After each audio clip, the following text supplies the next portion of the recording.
Now let's go to the Phase 2 core program. Remember, the Phase core 1 exercises was just to give you a base of strength in the midsection and your hips and pelvic girdle. Those exercises, just to review them briefly, included the curl up, the bridge, the side leg lift, and the opposite arm leg reach.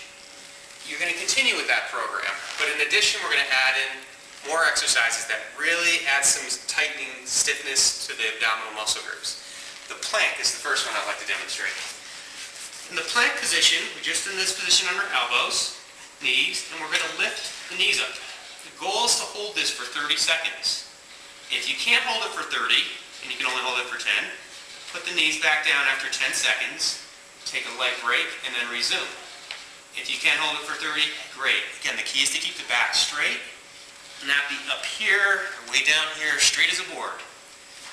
That's exercise number 1, the plank. Exercise number 2, to control the rotational types of torques, which just means circular types of movements that occur on your spine when you ski. You're going to do the arm lift. You're going to get in this position here, and you're going to pick up one hand. This is just the preliminary position. And again, if I were to turn all my muscles off, what would happen? I would fall over. So what's keeping me from falling over are these tight abdominal muscle groups and low back groups. This is an essential exercise for skiing. The more advanced version, for those of you who are ready, are to go into the push-up position and lift and hold. The compensation is this or this. Try to stay straight as a board. Excellent exercise.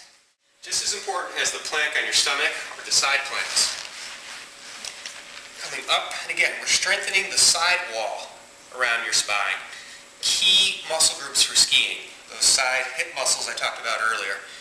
Trying to hold for 30 seconds. If you can't, drop down and then lift. If this position is too difficult, you can downgrade it by just going to your knees and just begin like this. Trying to hold for 30 seconds. If you have to go up and down every few seconds to get there, that's how you start. Both sides, of course. So I've been talking about walls around your spine. You have the front wall, the side wall, the back wall.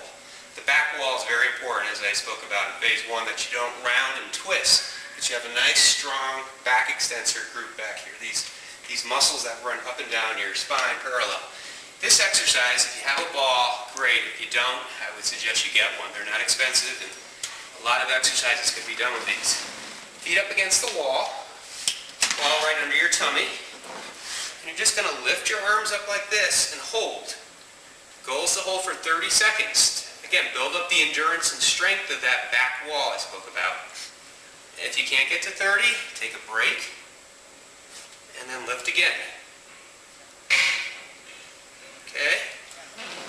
Building up the strength and endurance of those back extensor muscles to protect your back when you're skiing. The last exercise in Phase 2 for your core that I'll demonstrate is the torso twist.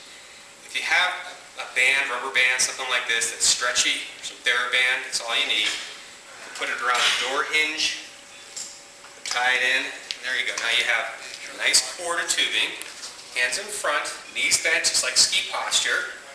And we're going to begin turning our torso and twisting.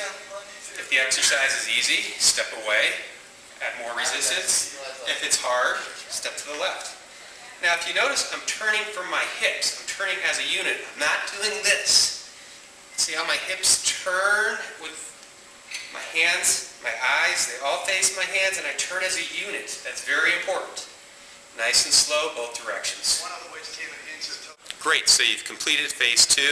The next video segment will cover Phase 3.